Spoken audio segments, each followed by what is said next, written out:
Welcome back to Artless. My name's Anthony Pego. I am here with Nigel. Nigel, what's your last name? My last name is impossible to pronounce, but so we'll give it a try. It's Bazzeghin. Bazzeghin. Did I do any? No, that's perfect. It's okay. Perfect. Yeah. What's Bazzeghin? It's Italian. Italian. Yes. How did your people come to America?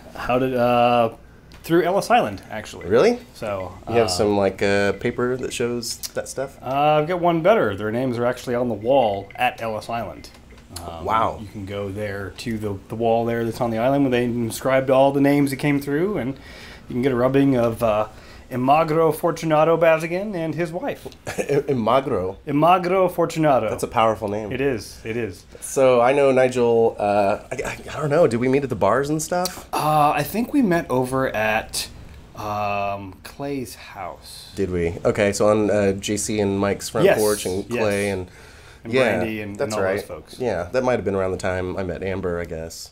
Shortly thereafter. I think it was the Halloween. Yeah. Because she'd come back from her shift over wherever, and she just was like, ugh. And you're like, hey, come hang out with us. Right, you're cute. Come on over. Hey, what you doing? Yeah. And then we started talking about, I guess you did some, well, let's say intelligence type stuff, sort of. Once upon a time. Yeah. Once upon a time in the, I used to be part of Big Brother. But we like computers and guns. We both love guns. And that is true. We've been to the range a couple of times. You love guns way more than I do because I've seen what you own their power. Like, tell me what we shot.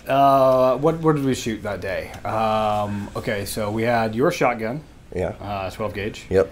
We had, I think, my shotgun. Did we? I don't think we had your shotgun. I don't think we had my shotgun. No, we didn't have your shotgun. Had my Sig Sauer P250, 40 caliber pistol. Had a couple of 22s, which were fun, and then I think you probably shot my 308. 308. My big rifle. Okay. Well, and yeah, so was the rifle the one that has the big scope and all the other... Yep, that was it. Okay. Yeah, the big son of a bitch that kicked like a motherfucker. Yes, that's the one. That's the exact one. I've since added to it. I don't know if you've had the opportunity to shoot. I now have an AR-15. Oh yeah. As well. No, I think we may have shot that once. We went back. We did go back. We went with. Were you there when we took Selena? Yeah, the first time. Her first time. She had a great time. Yeah, and she posted something on I think Facebook or Instagram or something like that. Yeah. No, yeah, we got to shoot that bad boy. Mm-hmm. Yeah, and so we go to where at least those times is that I want to say Windsor Lanes. That's bowling. That's not the place. I mean, you could.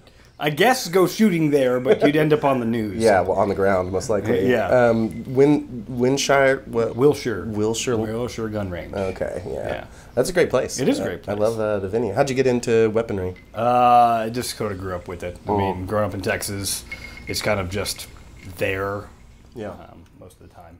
So. What part of Texas? North Texas, actually. So close to the border, Oklahoma? Ish, Denton. Okay. So yeah, not too far. Not too far. What did you think about Oklahomans? Did you grow up coming to Oklahoma? No. I tried to avoid it. Really? Yeah. So, no. This makes as much as possible. No. I didn't really have one opinion other than the Texas OU game really kind of irritated me because of the massive amount of traffic that came through town on I-35. I-35 is always a shit show. Always is and will forever be. But yeah. Other than that, no, not really. Not so much. Oddly enough, I ended up here in Oklahoma because of the Navy. Yeah. So it's fun. And that's where you got into sort of the intelligence or whatever. That's what I did. Should I call it that? Was there another specialized sector that you worked in? No, military intelligence. That's what I did for the Navy for almost a decade. So is this like do the rest of the naval, I guess participants or military peoples? The naval participants. That's what I'm calling them now on. They're no longer sailors. They're naval participants. Yeah, I know. So were they jealous of you because you had like the desk job and no, because I only worked with people who had desk jobs. I didn't have to see anybody else. No, that's not entirely true. No, not at all. Like that's not. It's everybody's in like a brotherhood there, so like it's not a big thing. I would make a point to when I was deployed to actually go and hang out with some of the maintenance guys and get to know them and that kind of stuff. Just in case there's that genius that's going to solve like the equations on the wall. I don't think anybody's going to do any goodwill hunting so much. That's kind of fictitious, but possibly. I mean, you never know.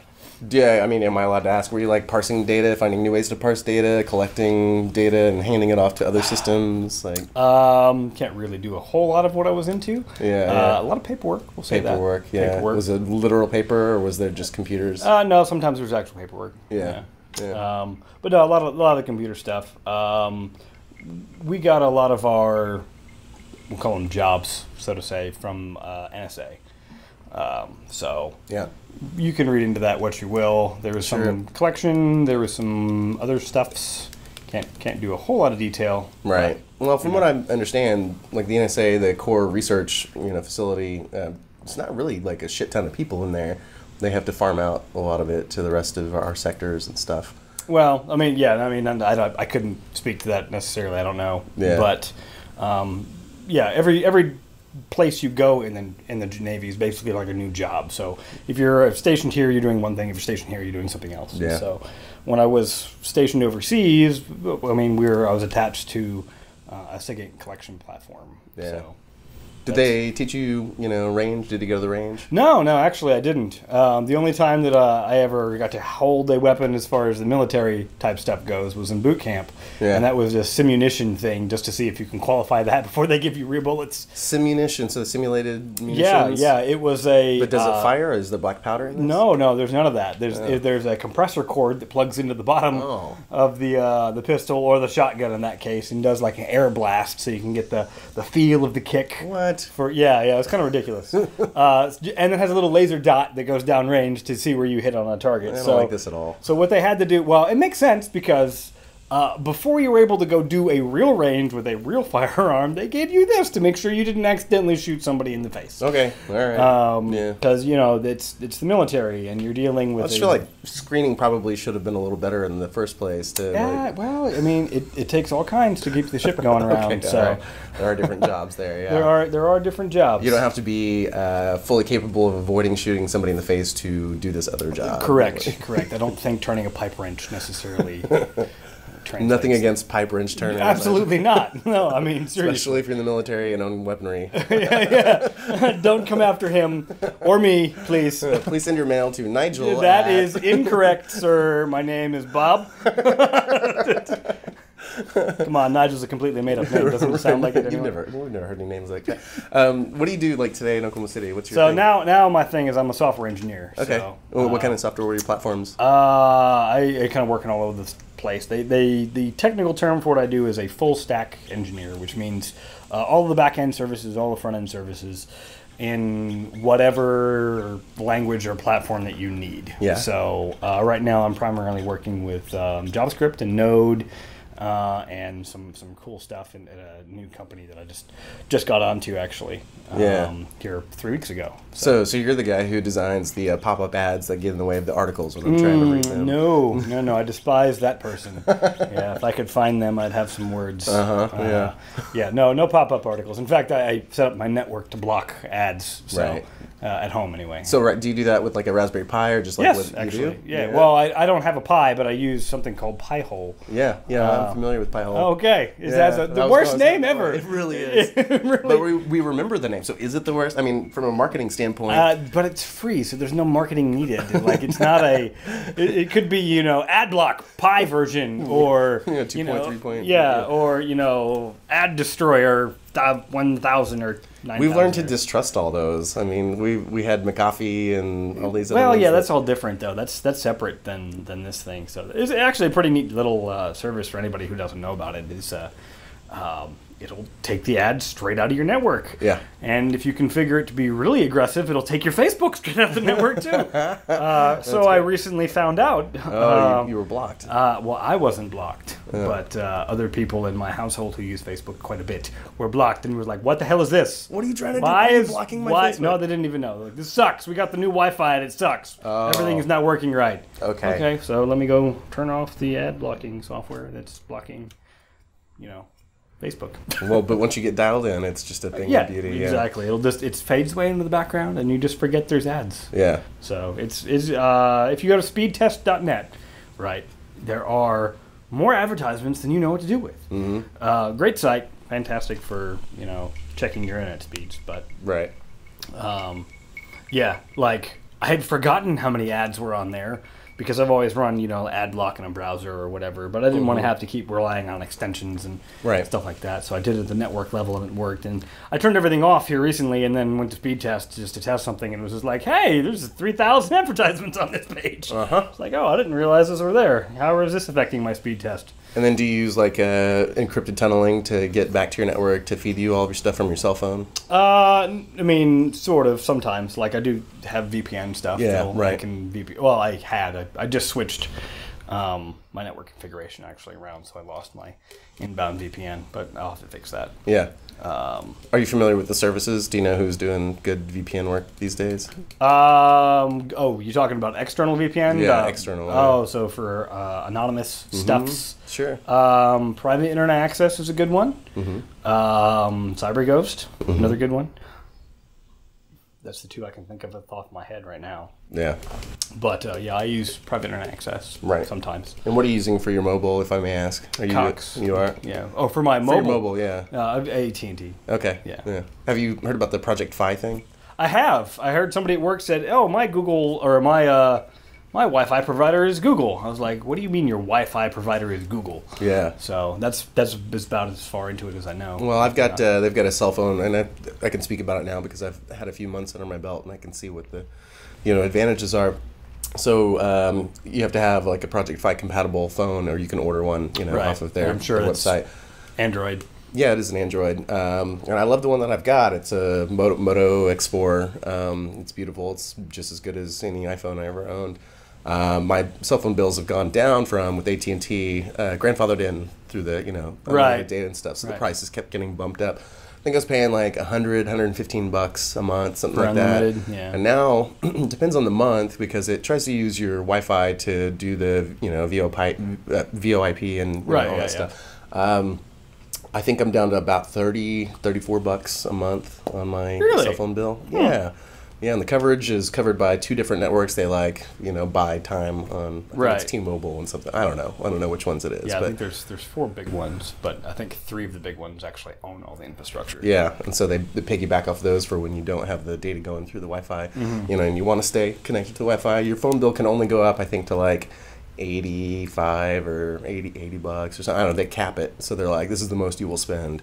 Really? Yeah. It's like we're capping your phone. What do you mean you're capping my phone? The phone bill. Yeah, the phone bill, not the data. Yeah, yeah. It's a wonderful thing. I'm a big fan. So interesting. I will definitely have to check that out because I'm paying more than that. Oh gosh, that's the best decision I ever made. And again, there's cheaper phones on the plan. There's only a couple phones that are compatible. Right. But if you find one you can deal with, interesting. It's a way Well, to I save just money. switched to from iPhone. I had an iPhone 6S, and I switched to a Galaxy S9 Plus. So. Do you like that? How's the camera? Oh my gosh, the camera is amazing. That's what I was interested in. Yeah.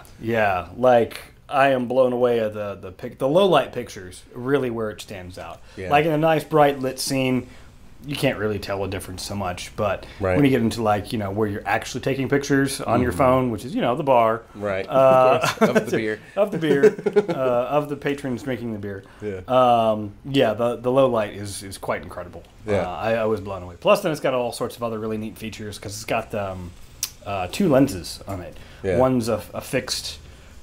I don't know the apertures. Like I want to say f2.2 or something like that. And sort of one's a wide angle, one's a narrow, and then it uses softwares to actually do like a SLR bokeh type effect on stuff because it'll keep your face in focus and it'll intentionally blur out the background. Right. So, yeah, that's great. I love that use of technology. I'm a huge fan. What was your first cell phone? Do you remember that? I do. My first cell phone was a Motorola StarTAC flip phone. Oh my God. Yeah. So could you text without looking at your phone? No. The T9, that was like A, B, C is number 2 or something like that. And so you're like having to constantly press. Oh no, those I could text behind my back with those. Really? I knew wow.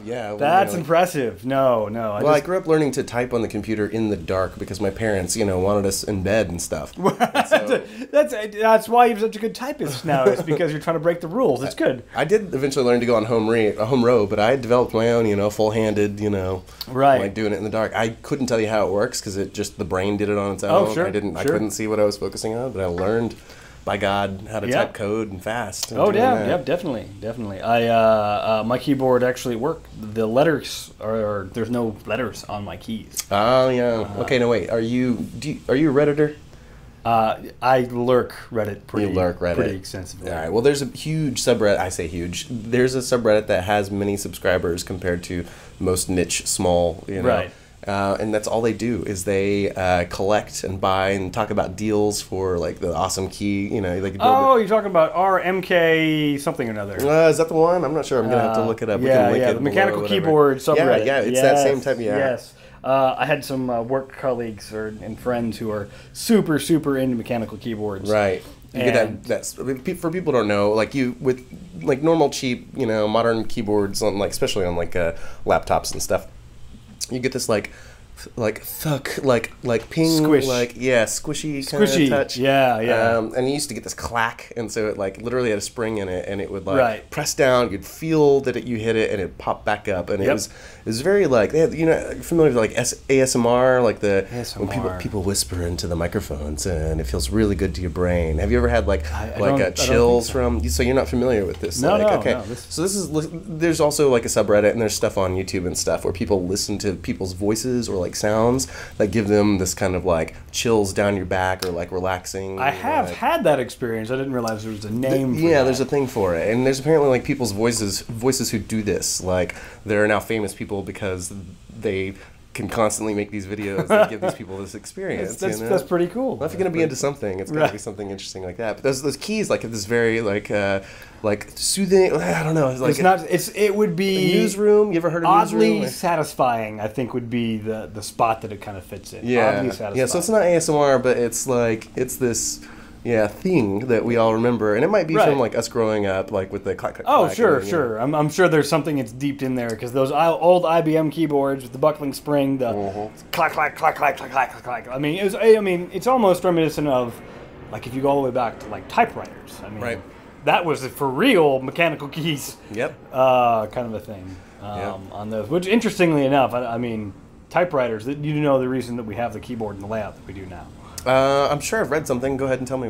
So it used to be alphabetical. Yeah. The keys used to be alphabetical. A through Z. A through Z, top A, bottom right Z, or whatever the case was. So normally And then alphabetical. we did QWERTY. Yeah, the reason it switched to QWERTY was actually to slow people down from typing. They wanted to slow people down. You decrease the errors with the... No, it had nothing to do with that. Because if you remember, those old typewriters, you'd punch that key down, and the arm would fly up. More than one arm would go up at a time. Exactly. So you were lock. typing too fast, and you'd start getting your keys smashed together on the paper. So when you try and figure out statistics and stuff, and you can see patterns how often this key comes into play, you can separate by putting further out keys that commonly come together so that the arms aren't near each other when they go forward. Oh, I'm sure that's how the reason that it ended up being that way, but I'm not entirely sure why they went to that particular layout. Yeah. I just know it was to slow people down from typing too fast. No, it makes sense because you had just this little small area, this arc right in front of you. It's the amount of paper that you see is tiny, and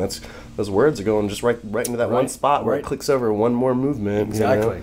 Yeah. One tiny, however big a keystroke is. Right. What's the earliest you started working on? Did you work with ASCII or ANSI and stuff like that, extended ANSI? I used to draw images and stuff with that. Oh, you did ASCII art and ANSI But art. back in the day, we used to change keyboard layouts to fuck with people. You'd go ahead and you'd fuck with the config when it boots up, and then you the S change would be reassigned. Exactly. Yeah, you could do a little bit of that, and it was always fun to change it from American Standard to something like German, so you're getting the umlauts and everything else in there, and people are like, what? I can't. Does not compute. Right, and there'd be viruses, or you could do it yourself, where you could kind of macro out a key, so it would just put Todd as a shithead when you press space bar. Or something that was fun to do in Word. The word replace. You could train old. I guess you could probably still do it now. The word correct. So auto word correct. Yeah. You change the letter A to asshole, and so you'd be typing your paper along, and every time this is a black bang asshole pops on the screen. You're like, oh my gosh. And I wonder how many of my high school friends had to turn in term papers that had the wrong words. I mean, immediately, I instead of replacing words, I would just subtly replace the name of the teacher with a dirty word. So that good. maybe they wouldn't notice, the headers. You never Right. look at, like, your headers. You never looked at your headers. Yeah. You're an evil person. It's just, I dig it. On that note, we're going to take a break from this episode of Artless Nap with Nigel, what's it again? Bazzeghin. Bazzeghin. I'm going to have to work on that. All right, we'll be back. Artless Nap.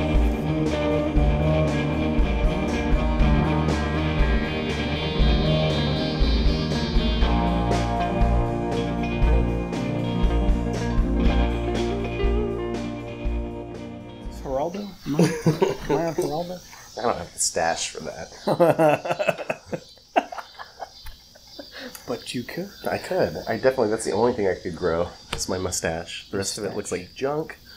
You've got the full on. I do, thankfully. Welcome back to Artless Nap. My name is Anthony Pego, and I still have no idea what your last name is. Nigel Bazzeghin. Bazzeghin. I don't know. There's not a mnemonic device for me to figure that out. I have all the letters. How about that?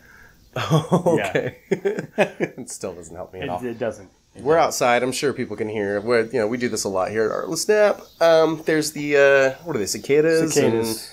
We've got flies. The flies are kind of not. The flies are fun. I feel like the flies are our friends. They're gonna go away because they don't like the nighttime. I know this is super interesting, for the podcast or whatever.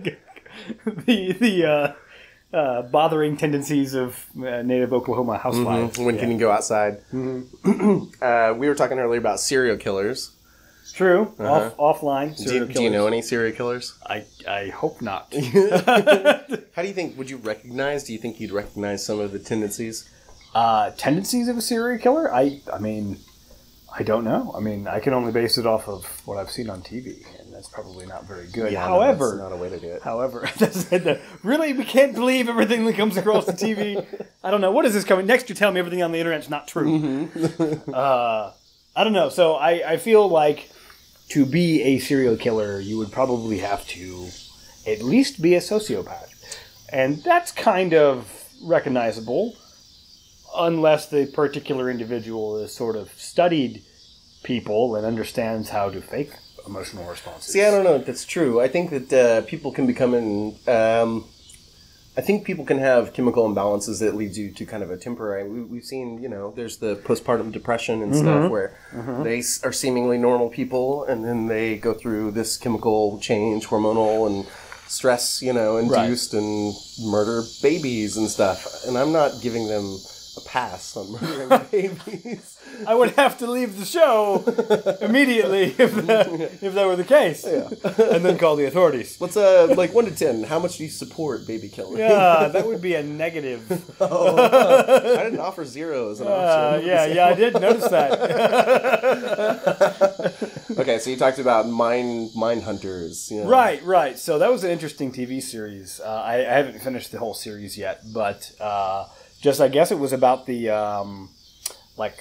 the term serial killer is actually not very old. Yeah. What did we figure out? Something I think in the the 60s, yeah. Yeah, so prior to that, there was no notion of a serial killer. Yeah.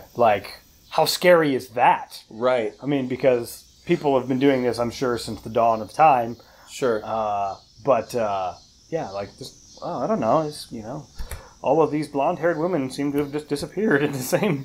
Right, but they had there was a little bit of photography and stuff going on as far back as we had that, but before we had DNA and fingerprint databases and stuff, they actually used a study of human body part lengths and widths and stuff to identify people. Are you familiar with this? I'm not. Is this other than dental identification? Yeah, it's different than that. So this is 1800s, 1700s and stuff when they had some form of forensic science and stuff. They would literally just measure the length of your femur and the different body parts. Right. And they might apply it to the gait of somebody, but they would apply it to descriptions. It's kind of an early form of who's wearing a red shirt and da-da-da-da. But they did a lot of the forensics based on body shape, style, and stuff because they didn't have the databases for thumbprints. Well, right. And DNA and in 1800s that would be surprised if somebody ever had the term database. Well, a lot of this was pseudoscience too. Right. Like they would do like the size of your skull, and you would be more prone to murdering somebody if you had like a thicker skull. Right. I do think I just remember something along those lines. It was a really interesting pseudoscience period, and even in, I guess, like actual science, especially when Marie Curie was coming up with like X-rays. Right. You know, radiation was something that people played with. Right. So it was. She died that way too. Oh, right? Absolutely. Yeah, and absolutely. Like her materials, her books and stuff are still radioactive. To this day, you're like, you have to be in like a Geiger suit and everything else to be able to go look at her. That's incredible. Yeah, like it's. I mean, to think about it, it's like wow, and they had no idea. Yeah. I was, and they were using X-rays for everything. I heard this on NPR the other day. It was just really interesting. You'd go to the shoe store, and they would X-ray your feet. Oh my God! To make sure, or get you the best fitting shoe. And these aren't like medical professionals, and this is all like, you know, who knows what kind of X-ray. But yeah, like X-ray was the biggest thing since sliced bread. Well, and now they're doing like the foot. You step on the thing, and it gives the pressure points. Right. Stuff. It makes a little bit more sense than shooting. You know, I hope so. Radiation. We're not going to find out that somehow this is murdering you as well. No, well, I mean, it could possibly be. I mean, we don't know. Dr. Scholl's could be an evil man. Could be. I think that would be a more long-term thing where you find out cushioning these parts the parts of your feet. making you soft. Yeah, exactly. I mean, I will say, I mean, just from personal experience, I remember going barefoot a lot as a kid. Yeah. I can't do that as much anymore. No, the second you mentioned that, I just remember like running around the house and stepping on an old 7-Up bottle and it going through my foot. And so that's not really... And then later, as an adult, I got scared by everything that you read about on the internet and like through, you know, rumor where we already talked about. You find about like worms. Well, I'm talking about like you walk on the soil and stuff, and there's like worms and stuff. That like I don't know if they're hookworms, but there's like a certain parasite that can like enter the bottom. Yeah, there's like a parasite. Dude, now why are you telling me this? I walk around barefoot these days, man. I'm just trying. I don't know if we have them here in like the southern states or whatever, but they're legit. Like there are problems with walking around like barefooted. Wow. I mean, people have been doing it forever, and apparently now it's just a problem. I think it's a rare thing. But, people go swimming in Oklahoma, like lakes and stuff all the time, and once in a while you get that, like, brain-eating, is it a bacterium? That Again, goes, you're, like, ruining my summers. You don't know about all this this stuff? Know this stuff. I just choose to forget it, because I like to go to the lake, and I don't want to be thinking about the brain-eating bacteria and the amoebas. Right. Which lakes do you go to? Let's see. What do we go to? We go to... I've been to 10 Killer once. It was beautiful. Go out to Eufaula quite a bit. These are all Oklahoma lakes. Oklahoma lakes, yes. And what are the differences? I know, like, 10 Killers, like the one, is that between Norman and Midwest City? Is that 10 Killer? No. 10 Killer is far out. That's Dirty Bird. Thunderbird. Thunderbird, yeah, that's the one. And then there's Stanley Draper. Is the other one that's sort of close by to. Those are supposed to be like the body filled, like needle fields. Well, all the lakes are body filled, needle filled. I mean, don't let anybody tell you that they're not. It's just the quality of the bodies that go into them, right? So to speak. Back to the serial killing thing. Yeah, sure. Yeah, do that one. Eufaula, 10 Killer. Dirty Bird or Thunderbird, as the name actually called, and then Draper. It's interesting to see the different types. Most of the lakes around here are silt-bottomed lakes, and they're all man-made, apparently, which I'm finding this out. Yeah. But so the water's real murky. Like, you can't see anything, which, like, I did scuba diving once upon a time, and, I see all the scuba dive shops around here. I'm like, where were you going to go scuba diving? Like, you can't see anything in this water anywhere. No, I mean, they should just have, like, X-ray masks so they can just, like, constantly irradiate. Perfect. Their face. Just irradiate your face for all the time. That's the way to do it. And then when you're not, treading the waters down south, like, how do you enjoy the shit out of your time here? You've got a bike that you just bought. I do. What is this? So, my motorcycle, which... if you don't own a motorcycle, you should. And if you don't want to own a motorcycle, at least look out for other people who are on motorcycles, please. Yes. But I have a Ducati now, which is my first Italian motorcycle. So everything I've had previous to this point have been all Japanese motorcycles. So why the Italian? It tastes better?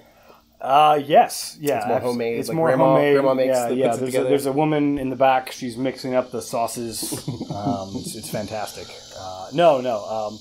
I've always wanted a Ducati, just growing up and everything else. And I had the opportunity to purchase one from a dealer here in Oklahoma City. By the way, if you want a motorcycle, go see these guys. They're amazing. Eurotech. I love them. So they only have European motorcycles? They do. BMWs? Triumphs, and Ducati. Yeah. That's all they... I mean, then whatever comes in used, obviously, they'll sell that too. But, well, that's good. That's what they've got there. But yeah, so I've got a Ducati, probably the worst name of a motorcycle ever. It's called the Hypermotard. Yeah, it's a special breed of motorcycle. It's a very hooligan-friendly, if we can put it like that. Yeah, so the front wheel doesn't like to stay down a whole lot. Okay. Not my fault at all. It's the motorcycle's fault. Does that work as a defense when you get pulled over? I haven't been pulled over yet. I'll let you know. You did take it down. You went down one time. I did. I've been down a couple of times in my motorcycling career, but the last one was pretty serious.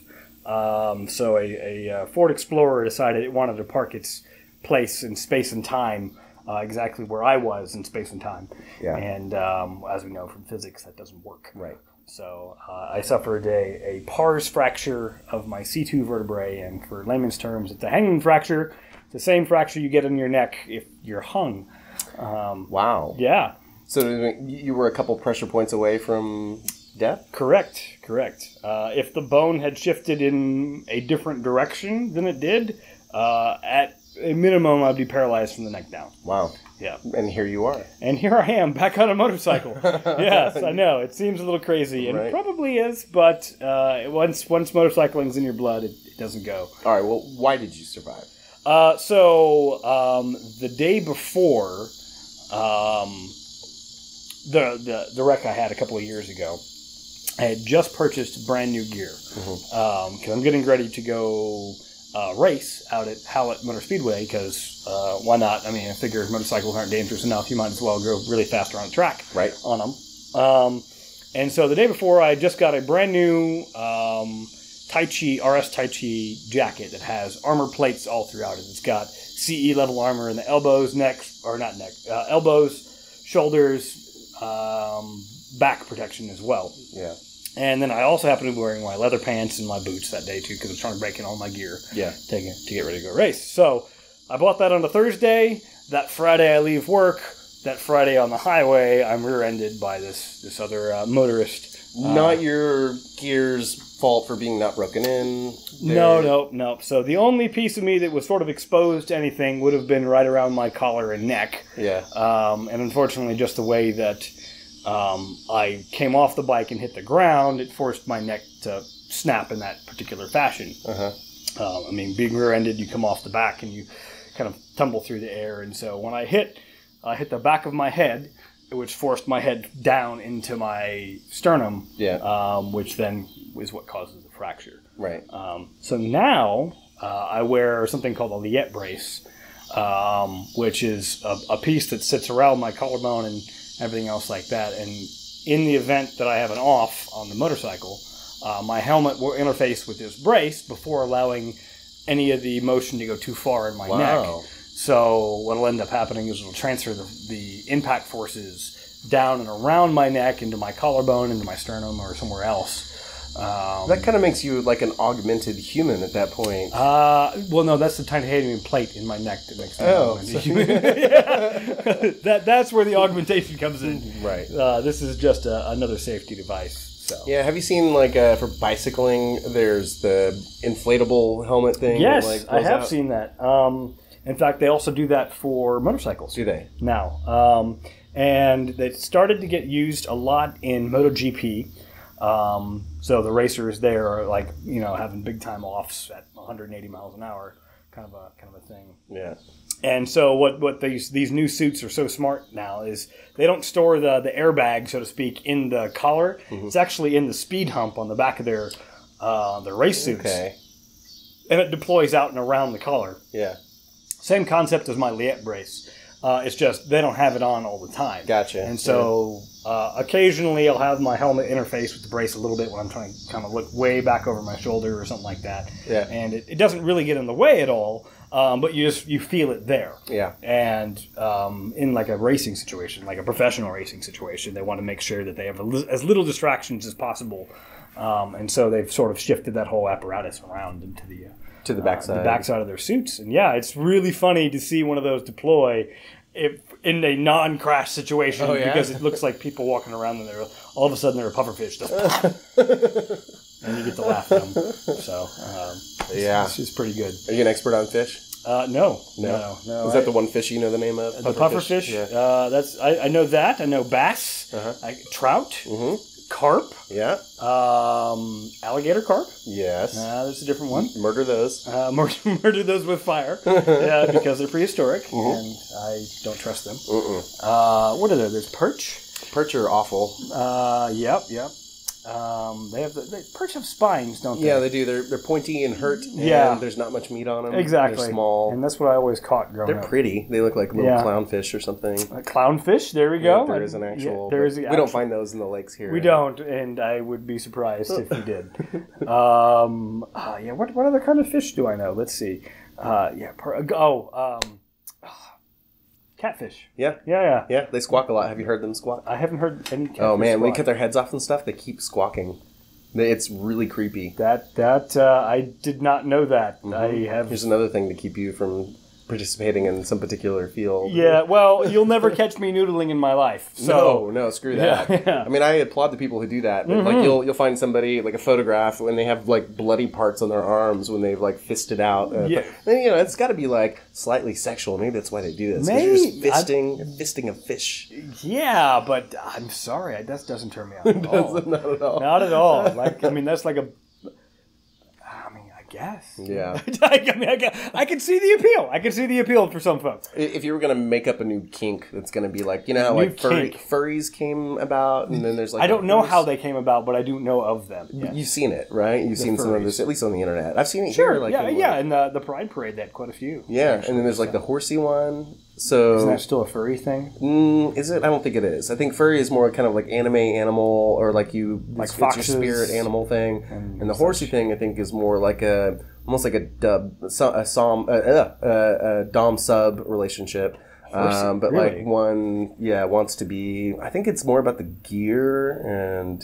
Maybe they identify. You know, there's the whole brony thing, like guys who. Oh, okay. I do know the bronies. Yeah, I think they might relate slightly, but I don't think they overlap quite to like they feel cartoonish or like Yeah, so if you're gonna make up like a fetish, do you have like? See, I don't think I could actually make up a fetish that isn't something. Well, I didn't expect like dad bod to happen. That was kind of. Is that a fetish? Yeah. Oh no, that's a thing now. I think we can call it a fetish now because not everybody's into the dad bod, but some people are particularly into that. I completely agree with this fetish. Like, continue that. Yeah, me too. Why is not more people on board with this? Yeah, I'm working on my figure right now as you eat your ribs and right. I'm trying to drinking the beer. Approve that. I mean, I have actually been working on my figure. I'm down 30 pounds since the beginning congratulations. of the year. That's amazing. What are you doing to slow it down? Absolutely all of the diets possible. Yeah. You're trying them all at once? All at once, at the same thing. So I'm just not eating anything ever.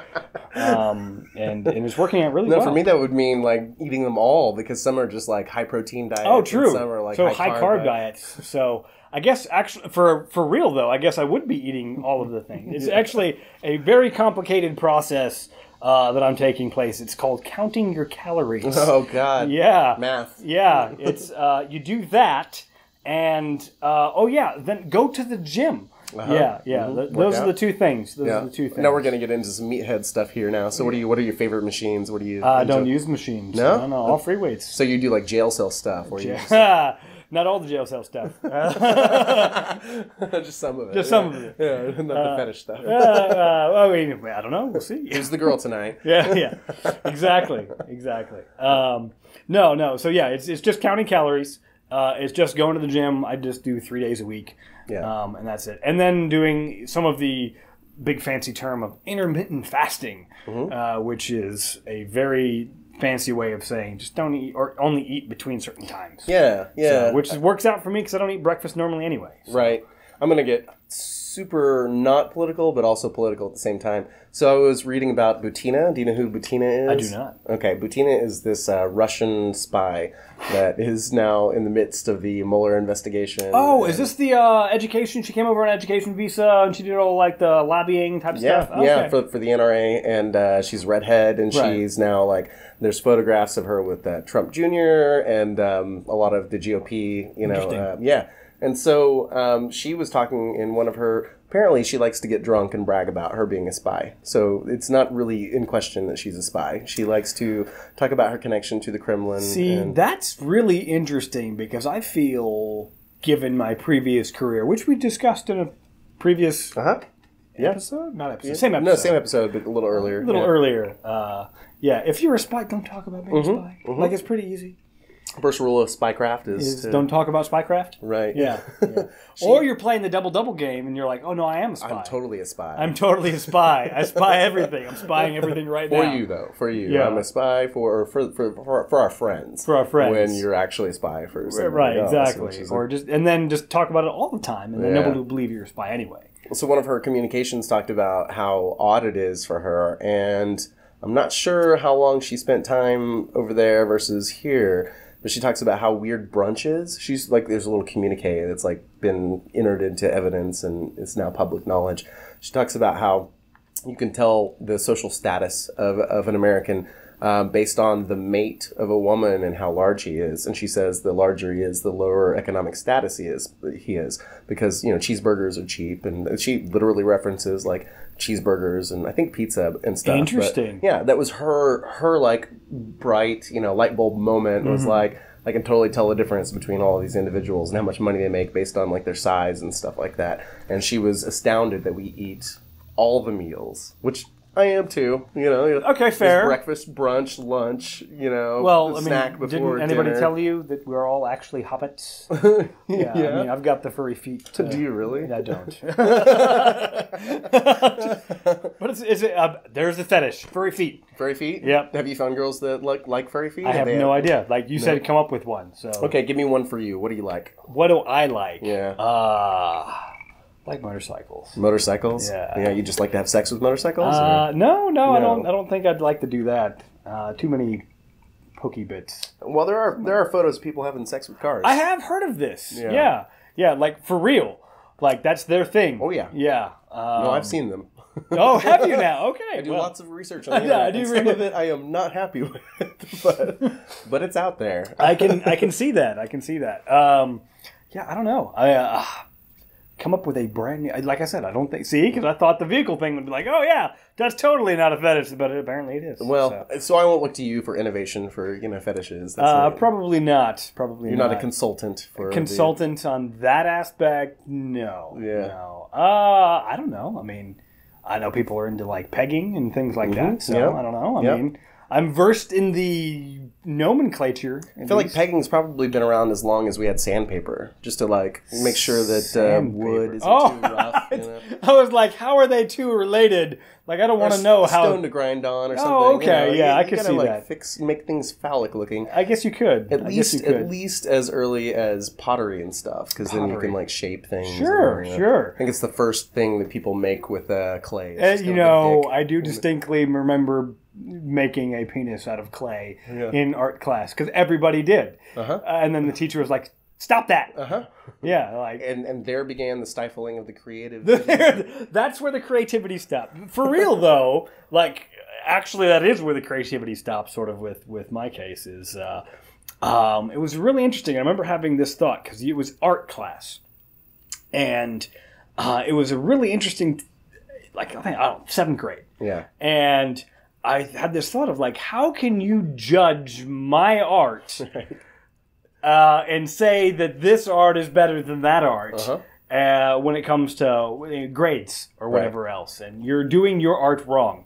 I was like, how is that a thing? How can you do your art wrong? Now, I've heard horror stories, but like some of these teachers should actually have knowledge on the previous versions of art. Though you're right, they can't like read into your mind like whether you're combining maybe a synesthesia, like parts of your brain are matching up like colors and smells and stuff, and then you're newly exhibiting 2D versions, or Right. like, you know, Picasso did cubism. So, Right. you know, there's like 3D put onto 2D surfaces. How do they know, unless they sit down and talk with you, that, you know, yours is right or wrong or whatever? Right. They Well, just look at it and- even just the concept of your art being wrong. yeah. Like, how is my art wrong? Yeah, I don't don't know. know. I've seen some wrong art in my life. Yeah, okay, I mean, fair. But art, isn't it in the eye of the beholder? Yeah, kind of a thing? that should be to evoke emotion. I mean, in some people's instances, in some artists, like you know, experience or development, it is purely about their development. It's not about, you know, they were doing it for themselves. Right. Some of them were definitely just hiring hookers to paint and draw because they wanted to hang out with hookers. Well, I mean, there you go. Artists are an interesting breed. That is for sure. Yeah, but I remember that, like, distinctly being a very demotivating piece of time. I was like, fine, I'm not going to do art. Art is not going to be me. I am not going to have a creative outlet. you were literally kind of turned off. I was turned off from art, yeah, at that point. And to this day, I can't draw for shit. And then you sold your soul to the man and bought guns and a motorcycle. Yeah, but that's just a piece of me. Yeah, that was going to be there ahead of time. Yeah, I was going to be there anyway. I mean, that's always been. Actually, it doesn't sound too far off from the artists that I've read about, the more extreme ones that you do read about because their stories were so interesting. I mean, yeah, I guess. I mean, my whole family is creative, though, like in various different ways, though. Yeah. So it's really interesting. So my older brother, he has been in the entertainment industry and done everything in it.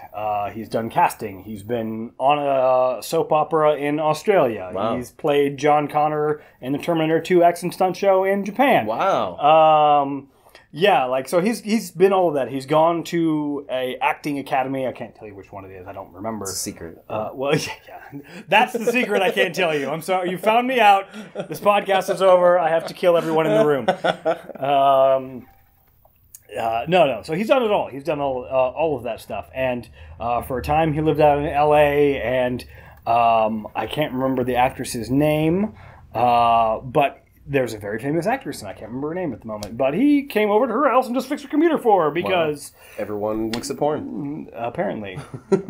Yeah. Isn't porn what breaks most people's computers? I don't know. Just don't go to the bad porn sites. I mean, it's really easy not to do that. Yeah, but that's not like innate knowledge. Like when you have your... Like, we don't have a white person, because I'm half native, I'm half white, and you're part white at least, right? I'm all white. You're all white? Yeah, we don't have Except from the waist down, at which point I'm black. We don't really have like a traditional sending off or like an adulting party or anything. And I feel like if you're going to do like a quinceañera for white people or something, or like anybody these days, it should include like, these are the porn sites that are okay for you to look at. You know? The okay to look at porn sites. Okay. Sure. Yeah, well, I just mean for the health of your computer. Okay. Not for your mental health. Oh, okay. No, I was gonna about have to say, like I mean, that's a different conversation. That comes earlier. The birds and the bees, and you talk about when they're just now, they're like, "Mom, why do I feel different?" And you're like, "Well, first we have to talk about pegging." Well, that's not where we start dressing up as horses. And, we don't start that conversation there. That's not how you do that. That's not right there. Not day one. I don't think that's too much info. Day one. You ease them into that. Yeah, you got that. I mean, that needs to be a conversation. Sure. I mean, I agree. Especially if you find like a horse tail in the bathroom, and you gotta. Well, I mean, people do. What you people do. You. Yeah. Exactly. Yeah. So you were a hands-off parent? No, not hands-off. Yeah. No, definitely not. So I think you need to shape and mold your kids. Actually, your job as a parent is to build fully functioning adults. Yeah. That's what your job is. Yeah. And that is the hardest job in the world. And they don't get enough credit for it. People do it right. Because nobody does it right. I figure not. No. Like, I'm not against having those kind of conversations with your kids. I think you should. Yeah. It just needs to be when they're ready for them. You don't be like, hey, you're now having birds and bees conversation. Let's open up the internet to all the kinks that you can think of. Right. Like, that's too much. Sure. Too much at that point. What do you do to foster their creativity and not quash it? What's the difference between stopping them from something you think, like, not even bad for them, like looking up all the porn? That's bad. That would be, I would... But when you see... Air quotes bad. I don't know. That's really hard because it's like... I mean, I like my porn, but Sure, well, but at a certain age, it's like damaging to your psyche or whatever. Yeah, I guess that is true. What do you? I mean, I guess I would say like, would you ever stop them from creating a form of art? Like if they he just wanted to he or she wanted to sculpt big dicks and show it off to the public in your front yard or whatever? Would you be like, hey buddy, or hey I think there's probably a forum for that. Yeah. My front yard is not the forum there you go. For that particular so a place and a time, and we need to understand why. Sure. There's a place and a time for everything, absolutely. And crafting giant phalluses in my front yard. Okay, I mean, if that's what you want to do, we'll definitely have a conversation about it. I will win said conversation. That's the whole, I'm the dad. This is the roof is over your head. I mean, to an extent, right? I'm not the, at least I don't feel I'm the overbearing type parent. I'm probably in the, don't do that, it's going to hurt you, and that's where I'm going to leave it. And then if you do it and hurt yourself, it's going to be like, see, I told you. Type of a thing, and then maybe the next time I say something, you'll listen to me on it. Right, not the way you train them to use guns, though. Like next time, if you hurt yourself. No, that's a different scenario. You see, and again, I am in all favor for teaching your children how to safely use firearms. Like I think that's super important. I do too. I know there's gonna be people out there who are like, "Oh my God, I can't believe that you advocate putting guns in kids' in hands children's hands." Yeah. It's like, that's right. Because if I do that and they go over to their friend's house who hasn't had the training, and their friend tries to show off something, they won't know to not put their finger on the trigger and point it at somebody's face. No, as in they'll say something to said friend. I hope anyway. Sure. This is not a toy. Put that shit down. We're done. You're being an idiot. I'm leaving. I would hope that that's the case as well. But I certainly want them to understand not to look down the barrel of it and put their finger on the trigger and stuff. Yeah. Absolutely. Well, with that, we're going to take another break. This is Artless Nap. We are very serious. Super serious.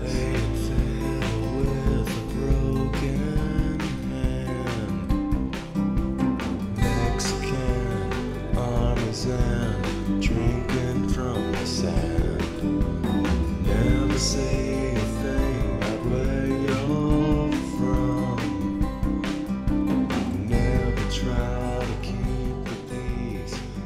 welcome back to Artless Nap.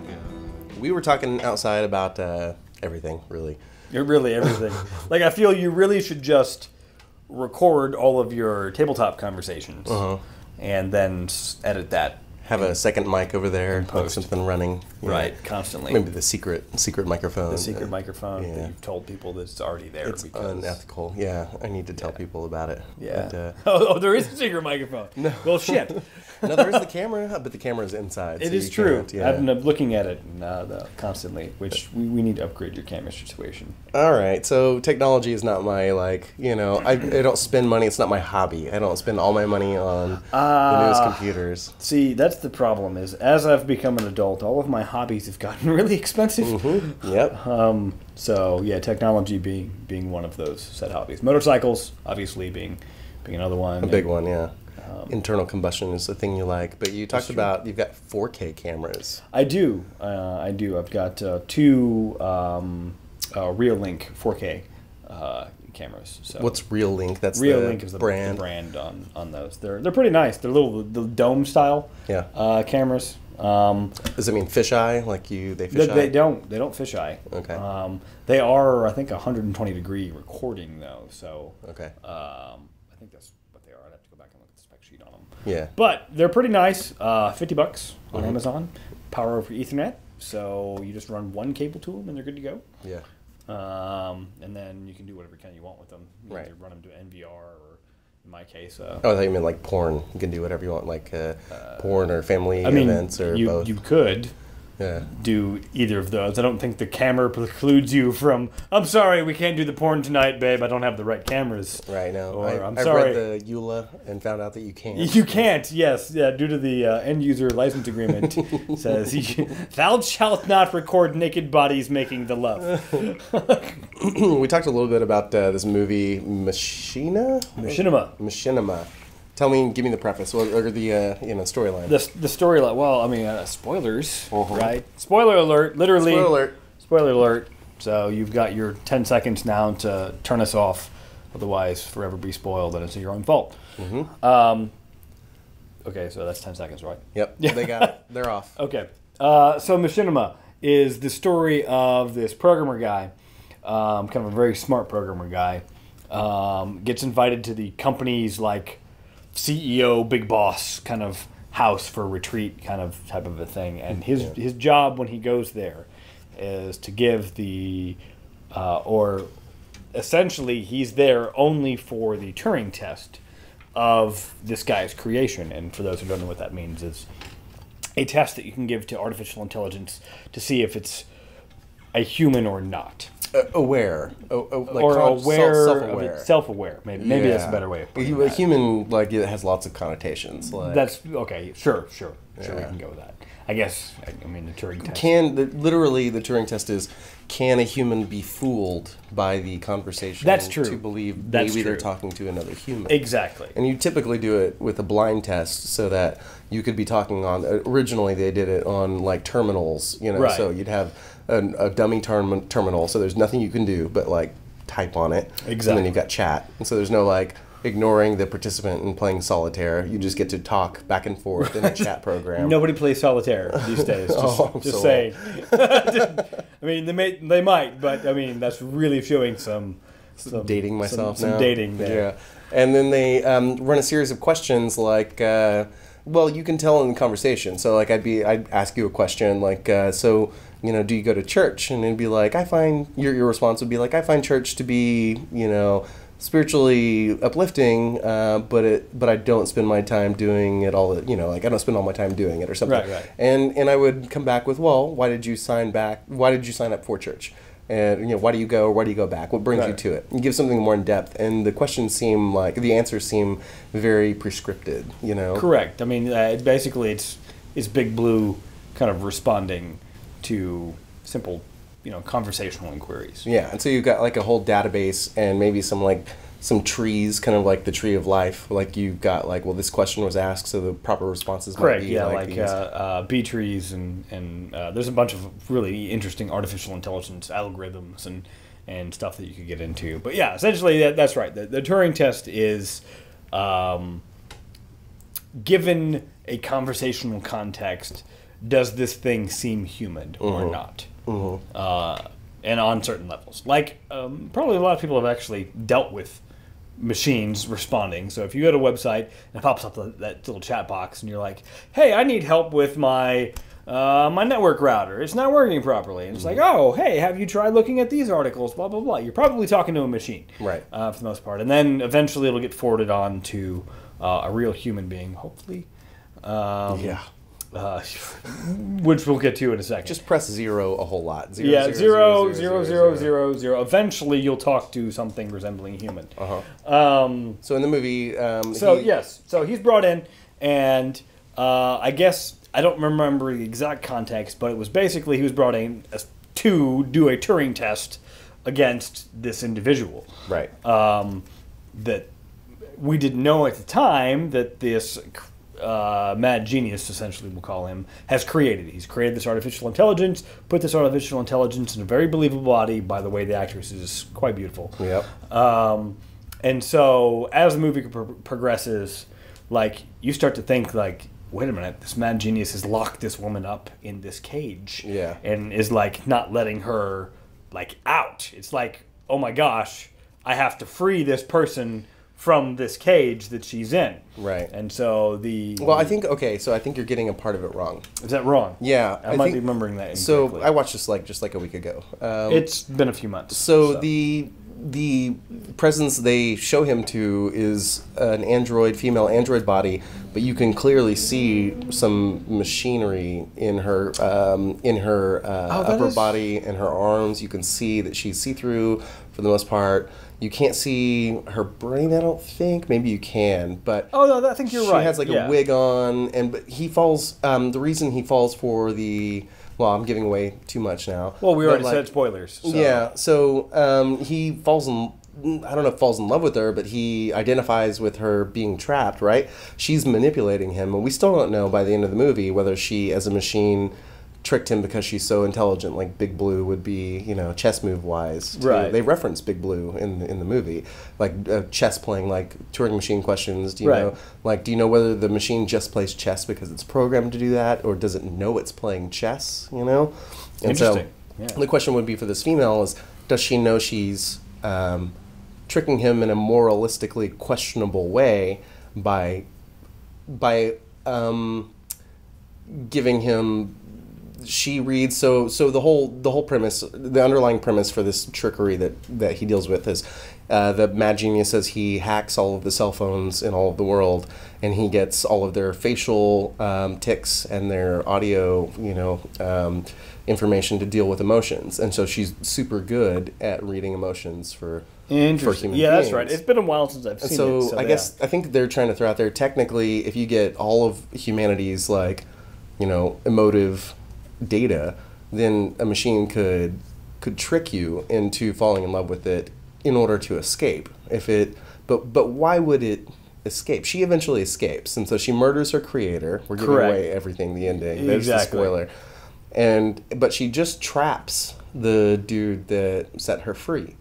So this might imply some bit of, you know, moral ambiguity. Yeah, that's not even ambiguity. A word. That's the word. Yeah. I'm surprised I could do that too right now. So the question is, you know, did she leave him alive to die, maybe to escape, because she actually empathized with him on some level? She definitely tricked him, for sure. But is there something in her that's exploring emotive, you know, reasoning? In order to leave him alive. And then was it, I think probably the real question comes back to, was it easier for her to leave him alive in a trapped place? Sure, but he's so good. Like, this was my idea for the second part. Like, she left him alive, and if he's a good programmer and he knows about her, any good serial killer knows you don't leave witnesses, right? So, well, she's not a very good serial killer then. Well, yeah, I guess she doesn't have the database on all of the serial killers and stuff. But she's a thinking, I mean, she manipulated him enough to make him fall in love and feed him these lines. And true. You know, she used complex reasoning. She blew out the power by doing a reverse inductive power-up thing. She had, like, her power pack that powered her batteries, and so she would inductively charge her batteries, but then she would blow some power back into it to shut down the power. Right. And it turns out that was a real deal. I thought maybe it was fake, and it was part of the experiment, because the mad genius, originally said the walls are lined with fiber optics, and I'm monitoring everything because it's an experiment. Right. So I viewed the whole thing as like a rat maze, and so I figured, you know, sure, everything's controlled. Like, it's all experiment, right. You know. And it turns out he really didn't have control over the power shutdowns, and they really were talking privately, so much so that he had to, like, hide a camera during one of the shutdowns to I do remember that. Yeah. Yes. And so the programmer had said ahead of that, he predicted the human beings, you know. And this is kind of the point, is like, this machine is also predicting human beings' movements, but she left him alive. And so my idea is, it seems like if she's predicting in advance all of these moves by human, you know, behavior, why wouldn't she just murder the guy who might possibly rat her out? She's out there in the world, you know. Right. But again, I guess kind of gets back to the point of, well, from a purely, like, logic per cycles of a CPU, right? Yeah. Is it more of a load to lock him up and then go deal with this guy, or more of a load to kill him and then go deal with this guy? Because you already know she has to deal with the creator guy, right? Whatsoever. So I'm wondering if it was like, well, now I don't have to worry about him because he's locked up and he's probably going to die in there anyway because there's no food, there's no water, right? No high probability. Probability of he's done. Yeah. So I don't have to spend CPU cycles dealing with that. Right. Versus I definitely know I have to take out the creator because he's got the capability of shutting me down at any point, and it's a preservation of life thing. Right.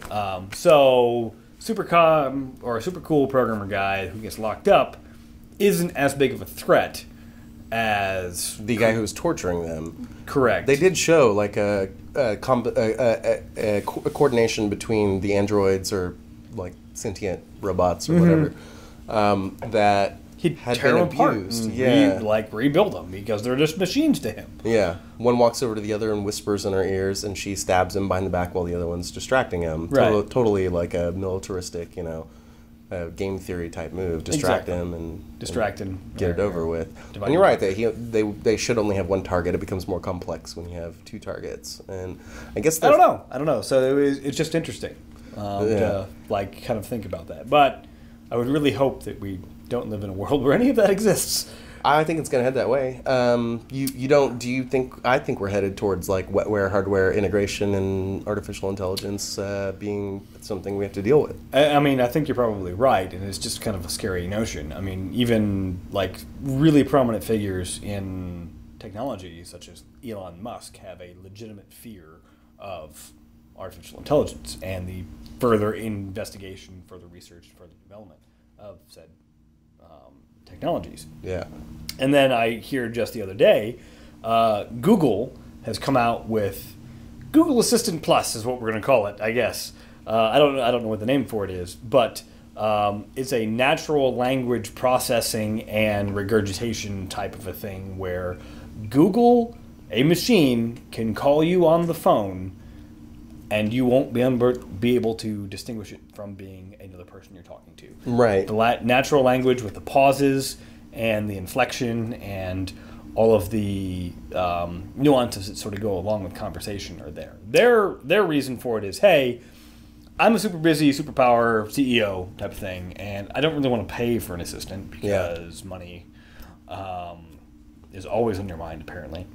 Right. So I can use this app on my phone to have the app call my hairdresser or call my dry cleaner and schedule pickups for stuff. Right. And the person on the other end of the phone is talking to a machine the whole time, and they don't even realize it. Right, but can't you imagine a point where that person's phone actually has the same type of app running, and so it's two machines naturally talking to each other and setting alarms and stuff where it's all figured out? Yeah, I think that's just too much overhead. I mean, if two machines are going to talk to each other, there's a much better protocol to do that over. Right.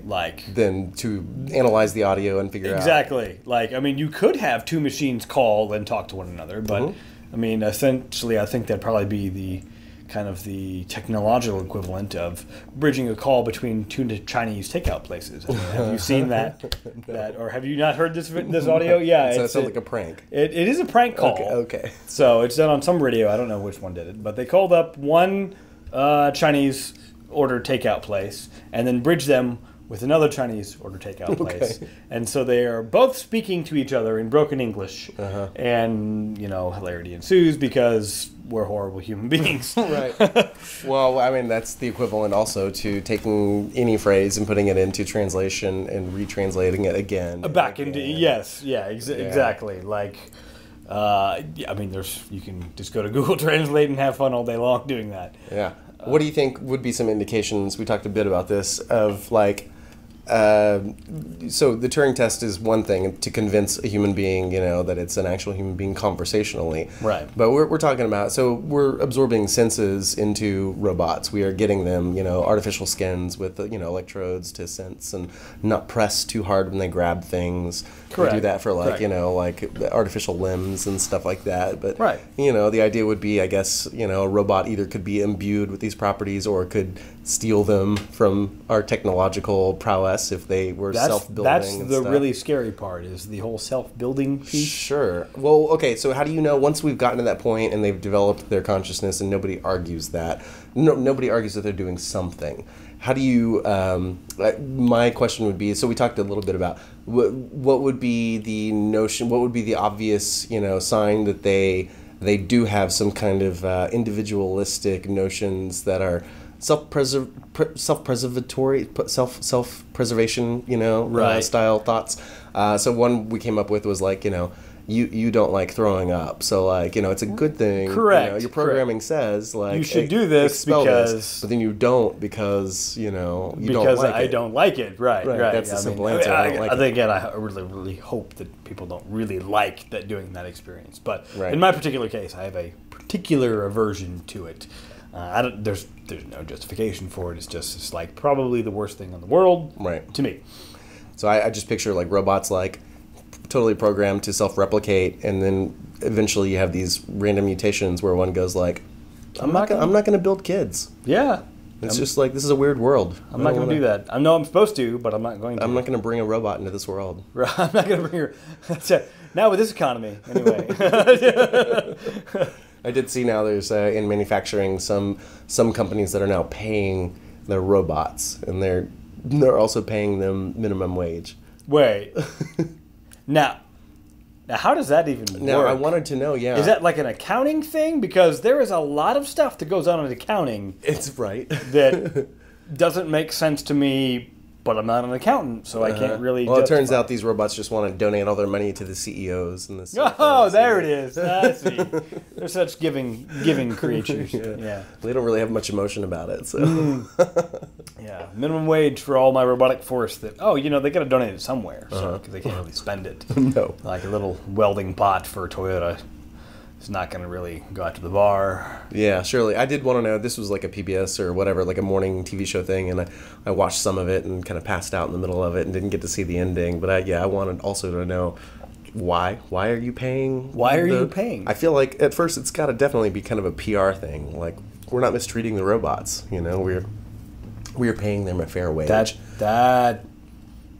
interesting. That's really interesting. I did not know that. Yeah.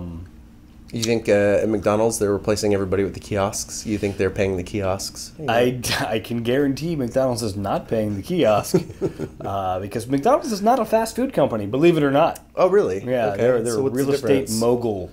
Oh, a real estate mogul. Yeah. So how does that work? What's the difference between... So have you seen the movie The Founder? No. You should. It's really interesting. It's all about the actual history. Well, of course, I'm sure there's creative liberties taking place within it. But for the most part, it tells the story of how McDonald's was founded, which was originally by these two brothers out in California. And they came up with a system. Because at the time, you'd pull up to the drive-thru and you had the trays and all the other kind of stuff. And then people would hang out. And then you couldn't get any more orders in because all of your parking lot was full, et cetera, et cetera. And so these two brothers ended up coming up with like the fast food system out in California. The McDonald's brothers. So they took Ford assembly line, and they transferred it to the... Yeah, essentially. They said... I think even in the film, I don't know if it's true or not because again I haven't done a whole mess of research on it. Yeah. But I accept it at face value, like I should for all the movies that I watch. They're true, all of them. All of them are true. Yeah, Chronicles of Narnia included. Yes. But so they drew out chalk on the ground, and they were like, okay, we need to see how fast we can get through this process, and they because I guess one of them had like a theater background and was trying to work out the logistics of like the stagehand and stuff, and then applied that to making hamburgers. So there was like this coordinated dance choreography, movement. Right? Yeah. There's a choreography. What is the most efficient choreography we can do to make these cheeseburgers? Yeah. Which is making me really hungry right now, but that's a separate issue. Yeah, we're gonna have to end this here in a little bit to go get some food and some libations. Sure. But anyway, so they end up coming up with the process, and they put all the burgers and the fries in a bag, and they hand you the bag, and there's no seating anywhere at the McDonald's. It's just parking lots. So you go and you got your car and you go back, and this is all during the early days, and it worked out really well, and it was very efficient, and they could run through the customers significantly faster than any of their competition. Right. Significantly faster. Right. So then the sales guy, who at the time was selling milkshake machines. Yeah. And apparently he wasn't doing so well selling these. He'd go to one place, he'd be like, well, we don't really do milkshakes. It takes too much time. It's not our thing, yeah. Not our thing, et cetera, et cetera. So he'll sell one, he'll sell two, to the place. And he's, traveling salesman, because apparently that happened a lot in the, 50s and 60s. Traveling salesman was a thing. Yeah. So then he gets an order from these McDonald's brothers. They want like 14 of these milkshake machines. He's like, what is going on out here? Nobody's buying these things anyway. Why? How could you possibly have time to use like all these machines? Maintenance and how are you buying that much milk anyway? Right, exactly. Yeah. All the questions. So he goes out and he checks out their operation. And sort of the long story short is he wants to get involved. And so he, salesmans himself into being a partner with them. And then eventually ends up taking over the business. Wow. From them. through a whole bunch of really shady kind of stuff that he does. But one of the things that he ends up doing is because these guys, they were the one shop, they didn't want to expand, that was them. They tried franchising before, it didn't work out because they had quality control problems with their stuff. So they did burgers, and then they'd go check out their franchise who was doing chicken. And they're like, we don't do chicken, that doesn't work into our model, like, why are you doing this? And they had no control, so they lost the control. So this guy comes along and eventually figures out how to rectify that situation. So the way that it works is McDonald's will buy the land for the site. Okay. You, as the franchisee, purchase the building materials and build the building. Yeah. And you lease the lot. Got you. From the McDonald's corporation. Sure. And so they make their money back in the land, and they have something to hold over you in case you fuck up. Exactly. Exactly. So that way they have that, you're not doing our things, your lease is revoked. So this is a more liberal version of indentured servitude from Europe back in the days. Yeah, basically. You didn't own the land that you were standing on, so you had no control over it. But you own a McDonald's, and you will make some money. Correct. And Correct. you get to...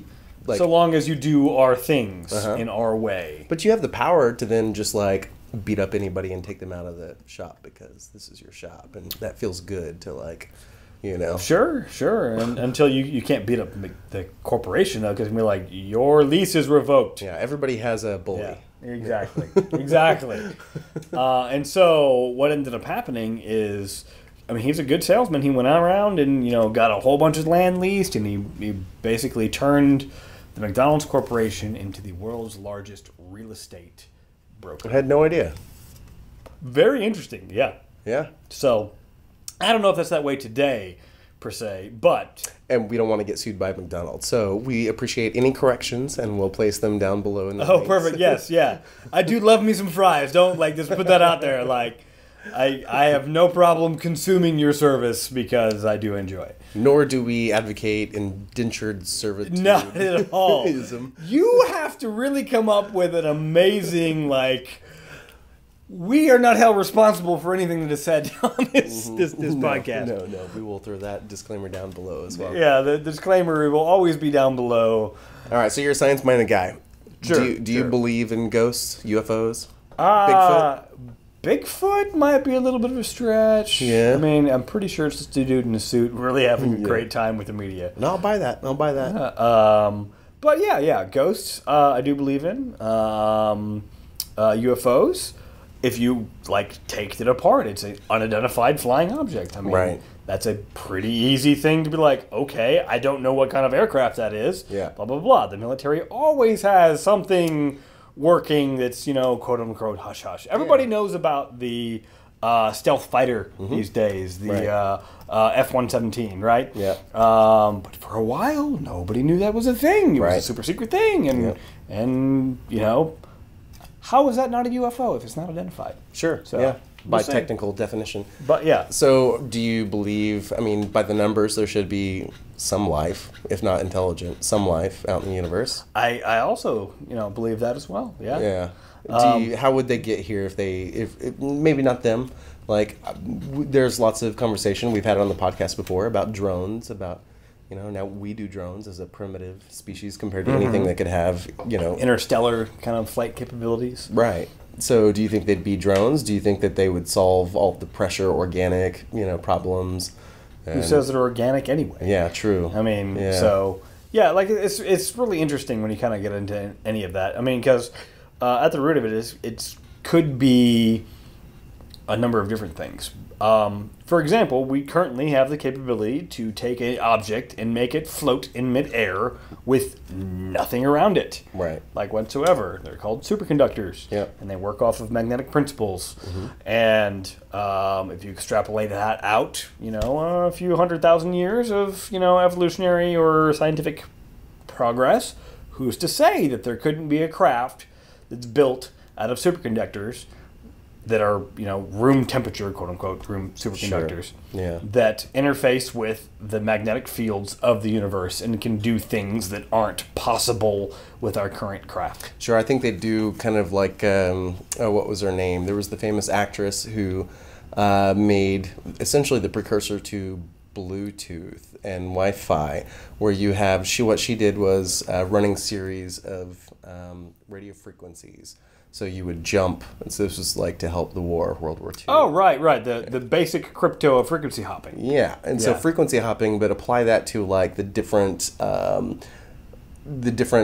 elements that you have to deal with out in space and stuff. So like around a planet with a strong magnetic field, then maybe your craft switches to dealing with propulsion that's based on a magnetic field. But sure, if you're but even if you extrapolate that out further, like I'm not talking about magnetic fields specifically. Like, yeah, I know. Yeah. Like you could expand magnetic fields, like that is because that's how superconductors work. They interface with magnetic fields. Yeah. But who's to say you couldn't take something of that concept and apply it to gravity? Right. Or this just solar wind, just like sail the seas of the seas of the void. Right. And we don't know much about dark matter and stuff. Like there might be some who effect knows? that we can draw ourselves fast with, or pull us to, like allow us like a magnet. Turn it on, switch it on, get pulled towards it. Exactly. I mean, if you think about like a maglev system on like those maglev trains, it's exactly how they work. They turn it on and turn it off. Yeah.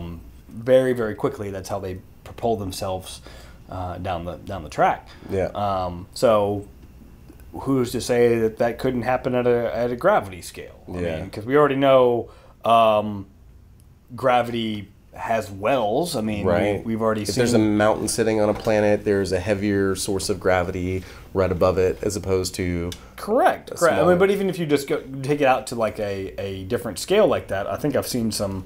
Doesn't Einstein's theory of relativity discuss this a little bit? Yeah, definitely. Where like a sun creates a massive gravity well near it, planets create gravity wells around them, and like you can look at it on a graph, and they're very cool looking, and there's like the big dips and sure. I think some of the more cool forms of like propulsion research deal with artificially creating a gravity well in front of you. So it's like a surfboard. You've got a wave that's created by the universe, right? Or the wave, like the ocean, But think of like the universe. The universe doesn't necessarily create those waves, but the idea is you artificially, with exotic matter in front of your craft, create a dip in the. Yeah, you can do warp. I think I've seen that same article where it was actually from NASA saying, hey, warp is a valid thing, you just have to have this matter we haven't found yet. Right. Well, to create it would be so exponentially, cost prohibitive. Right. There's no way we could do it. Exactly. The containment fields don't even exist. Exactly. It would cost the planet. Yeah. I mean, for real. All of the precious resources on Earth. Yeah. To go build one of these things. We run into somebody who's like little space Nazis. We might have to one day all get together. Well, yeah. I mean... that's the thing. Is there other intelligent life in the universe? I would probably say there would have to be. And here's where it gets really weird for me personally, because I can think like that and also still be a Christian at the same time. Oh, yeah. So, like, I get asked that question a lot. But, like, how can you believe in this if that? Sure. Well, I can picture. I mean, look, I'm not advocating for this, and I appreciate your religious ideals, and I grew up Christian as well, and so I've had these thoughts, and one of them was, I don't see it being likely, but I can see the idea. I can understand the idea of having my cartoon that I made as a musician was Space Jesus. I made a space Jesus who wasn't quite as smart as the other Jesuses, and he accidentally kills himself by performing miracles in a spacesuit. Perfect. And he turns one into wine at some point by accident. I like this. I think I can hang out with space Jesus. But I can see other living things once they reach a sentient moral dead end, you needing some guidance from something. If there was an original creator, something going, look, this is my playground, and anytime the car gets stuck, the car that we've had those as kids, like the RC cars, the little track. or slot cars. Slot cars. Yeah. And they'd get stuck. You put them back on the track or whatever. Yeah. You know, give them a few more rules or whatever. You bend the track. Right. Exactly. Like, yeah, Exactly. maybe there's other places that have like space Jesuses, and they Perhaps. get to, I mean, yeah. Like my faith does not necessarily preclude like a multiverse type theory. Right. Type thing. And I get a lot of really interesting looks when I get into that. Yeah. Because but so we're are in the you middle of the freaking Bible Belt where it's like, no, America first. Right. Jesus is America, so. which is odd by itself. It is really odd because if you take what is believed sometimes that Bible Belt Christianity, Jesus was a white dude. Yep. It's just like, no. Yeah, that's not. No, that's literally not. I mean, they told you in the story where he came from. Like, there's Yeah. no mystery about. Yeah, which- he's right here. Why are you picturing him as a white dude? Like, this is definitely an Arab individual. Yep. Yeah. Yep. Yeah. Well, so- and I'm not going too deep into this, but they also gave the story from his birth about turning away these, traveling peoples. And Yeah. there's no room. We'll Yeah. put you in with the animals. Gee. Yeah. Wow, where did that come from? With that said, let's give a couple books that you like. What are you enjoying? Oh, you would ask the one person who doesn't read hardly. You don't read at all. I'm dyslexic, so reading is a chore. Yeah. For fun, right? Right. Like I do a lot of research. I do a lot of reading on internets Sure. and like I coding principles and et cetera. I learned et cetera. through memes. That's my research. I learned through memes. That's good. Yeah. I feel that shit should be a college class. Well, it will be. I'm sure it will be. That's where we're going. If Trump University had continued. Oh dear God! Woo! I am a gun-toting non-Republican. What? Anyway, I digress. No. But when I do read things, I get kind of consumed with them, and Yeah. so the last really big series that I was reading was the Shannara series by Terry Brooks. Yeah. It's a fantasy setting, but very, very cool. Eventually, like, you'll get to the spot where there's like these floating airships, and like it's just awesome. Yeah. So you highly recommend. I highly recommend. Where do you get your news from? I try not to watch the news actually because it's very depressing. Okay. But if I'm trying to get my news, like actually see what's going on, I'm probably going to try and find news sources that are as least biased as possible. So I'm going to the Associated Press. I'm going to the BBC. Yep. I know they are a Yeah, little. sure. They have a slant. They have a slant. But that's kind of where I'm trying to find my news. NPR, obviously NPR has a slant as well. Of course. But at least I feel they're not flagrant with their slanted tude. Right. So that's kind of where I'm at with that. And then, are you a cat or a dog person? That is a good question. I have both. And it really kind of depends on the day, like who's pissing me off that day. And I'll be at the other one. No. Yeah. So you have both. I do have both. I grew up with cats. Dad was a cat person. Mom was a cat person. We're all cat people. And then once upon a time, I was married, and they were dog people. Yep. And so I got to experience that sort of whole side Right. as well. And so I can say dogs love you more. Cats are easier. Right. So you've got you love the love and you love the easier thing, and I'm going to go for I'm going to move into a warfare conversation here real quick. Okay. We probably don't want love you easier, so I'm going to make you pick an animal between cats and dogs this way. So pick a third animal, one that's like intelligent. Raccoon. So okay. So if you had a warfare between like the world, raccoons have decided to attack all homes, everybody. Sure. They are intelligent. We know they have like kind of little opposable thumb type things. They right? do. They're little thieves is what they are. Yeah, and they can open up anything. Sure. Like if they really know there's food in there, it's going to get opened up. So let's pretend they now are able to use or craft weapons. Okay. Okay. Which animal, cats or dogs, do you want to fight the war? Now let's just pretend Against the raccoons. against the raccoons. Now you've got to put them on the front line. So you explain to me how this war is going to go down. Oh, interesting. I'm gonna put the cats at the front line. Okay, so what happens between the And raccoons so and the the cats? reason I'm gonna do that is cats are sly. Okay. They're sly, efficient predators. All right. Yeah, I've seen the ducking down. Oh hiding yeah, and shit. yeah. They are sneaky when they want to be. Laying in wait is not a problem. Not a problem. They are the special forces of the animal force. I'm pretty Okay. sure. So that's how I would go. That's my money's on the cats. Money on the against cats. So how do they defeat the raccoons? them. By becoming raccoons. They wear their skins? Sure, we can go with that.